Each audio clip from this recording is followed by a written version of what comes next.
ndax ñu bare bari fu mu toll nii daanaka bu ma yeboo ne loolu kese moom la ñuy xaar pour ñu daldi ko jëmal. professeur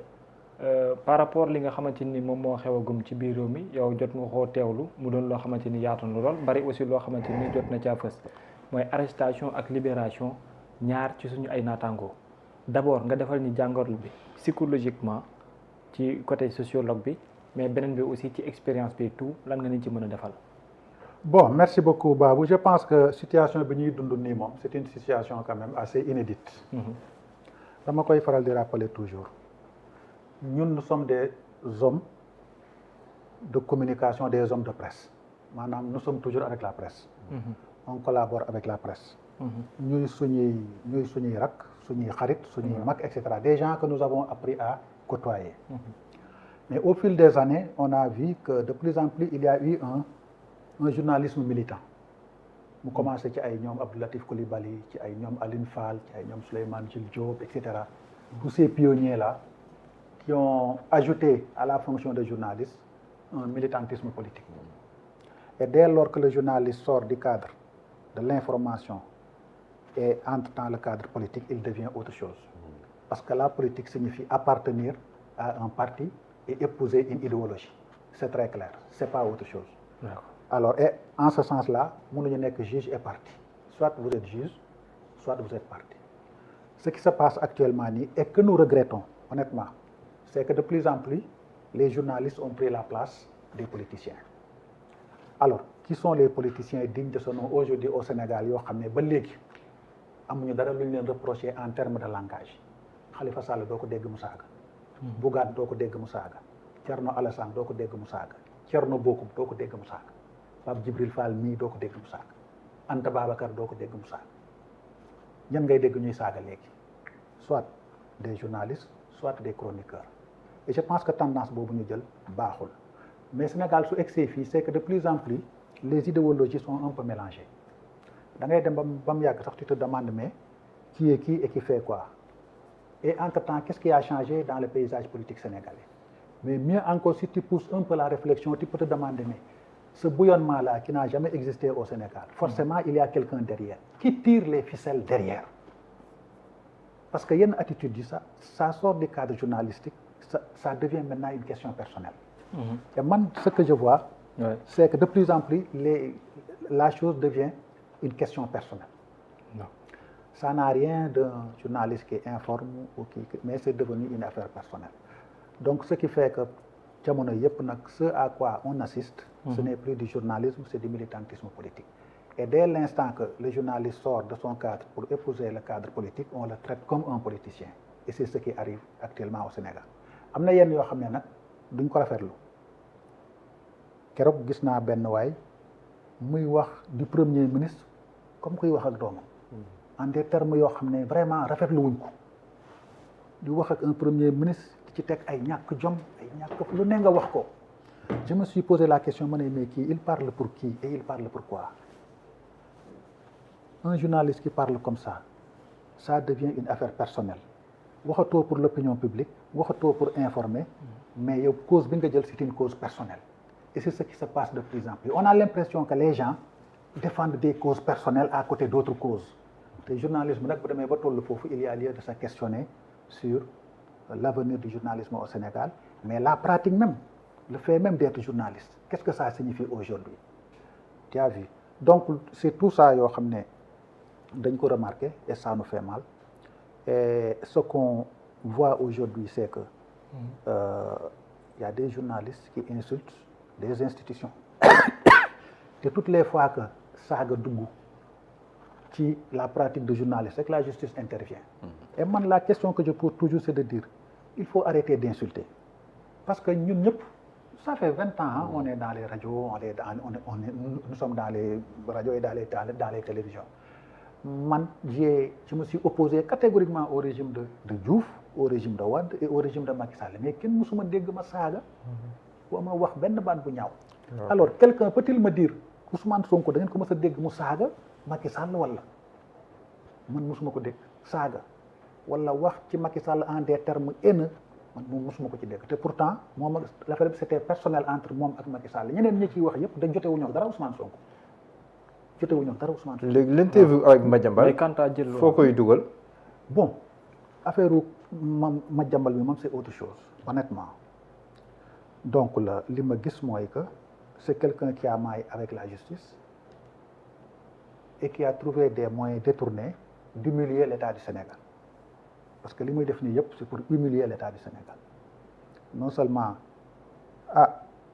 peut-être il faut lui reprocher sa proximité avec l'ancien régime parce que quand même proximité bi mu amoon moom moo expliquer peut-être position yi mu am ba li fekk ko ci alors tu humilies l'État du Sénégal en passant par des frontières détournées nga dem ba egg tu fais des messages et tu pousses le bouchon jusqu'à ce que ñu lay interroger dans une télé de la place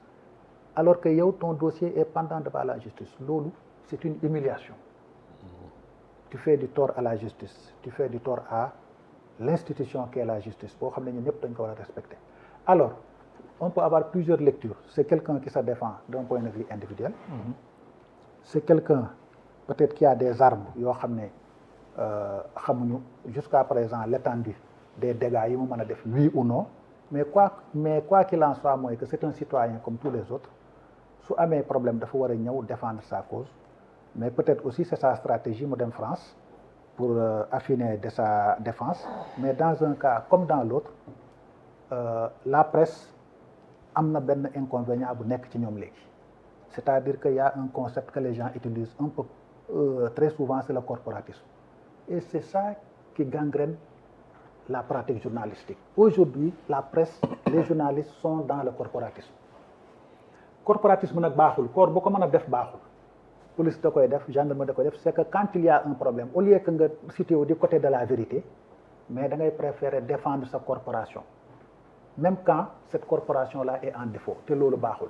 alors à côté du corporatisme il aurait mieux fallu de défendre uniquement la vérité. C'est quoi la vérité selon vous? La vérité c'est de dire que il y a un citoyen qui a maille à partir avec la justice qu'il vienne se défendre et que la justice réclame respecte ses droits c'est tout parce que justice moom la pratique des justiciables elle est universelle mais vouloir humilier l'État du Sénégal parce que simplement il y a un rapport boo xam ne épinglé la comme il y a un rapport qui a épinglé d'autres citoyens mais qui sont là et qui se défendent alors boo demee ba France su reetee bon même booy défendre di defar ce dossier mais nga def ko dans le calme dans la sérénité mais sortir à la télé pour parler là où la justice ne vous a pas encore entendu bëgg a détourner les consciences bëgg a manipuler l'opinion ça je pense aussi que c'est pas bien pour un citoyen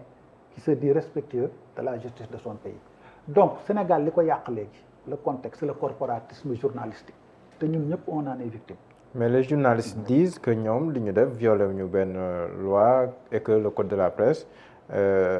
terewul leen ñu def li ñu def. Non man je ne pense pas parce que dès l'instant qu'un dossier est pendant devant la justice kenn waru ci interférer parce que Madiambal Diagne li mu doon def c'est d'établir son procès avant la justice di ko déglu te ça encore une fois c'est une question de souveraineté c'est une question d'humiliation c'est-à-dire que ñëpp duñ lay rëbbu di la xaar di monter dossier yow nga nekk fële di défendre sa bopp par médias interposés n'est-ce pas dafa njëkk a wax ne je suis là je prépare ma défense su ma paree dinaa ñibbi. ça aurait été plus respectueux du Sénégal su amee lu muy wax ba pare su amee dara lu muy wax mu ñëw affronter la justice lu mu am jël. oui mais est-ce que war na mën a yegg ci benn degré d'inquiétude bi ci ay journalistes comme ni ñu defee ak la 7TV ni ñu defee ak Babacar Fall d'autant plus aux yeux de la loi li ñu jàpp mooy que ne boo nekkee taskatu xibaar lu la yoon terewul wax dëgg fa yàlla est-ce que war na mën a am yenn incidents yi di ci topp. waaw c'est parce que moo tax ma ne la c'est parce que léegi de plus en plus rek les journalistes ont pris la place des politiciens te état ni muy apprécier mooy kii di wax lan lay wax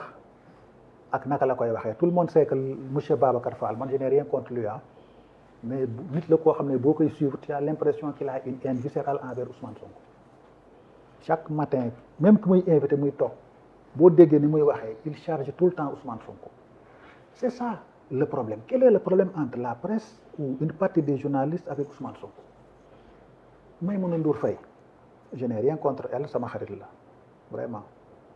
mais aussi à ce moment-là à ce stade-là aussi je pense que moom waroon na tal leneen lu may dem di interroger ay fugitifs parce que là tu manipules la conscience des Sénégalais Madiambal Diagne bi muy wax xamoon na bu baax li muy wax xamoon na ne Sénégalais yi dinañ ko déglu te il aura l'occasion pour moom de saper le moral de l'État du Sénégalais njëkk devant ses justice devant l'opinion dans l'opinion des Sénégalais léegi nag après bu defee manipulation ba pare nag heure bu ko neexee ñibbisi c'était l'objectif recherché bon malheureusement nag on peut apprécier différemment ça passe ou ça ne passe pas mais je pense que daal les journalistes ñi nga xam ne ñun on travaille avec eux on n'a aucun problème avec eux ñoom ñëpp suñu xarit lañ nañu éviter le corporatisme le corporatisme mooy parloo ba tu ne vois pas la vérité qui est devant il faut défendre des principes journalistiques il faut défendre la vérité et oublier le corporatisme parce que le corporatisme moom dans tous les corps c'est un réflexe de défense rek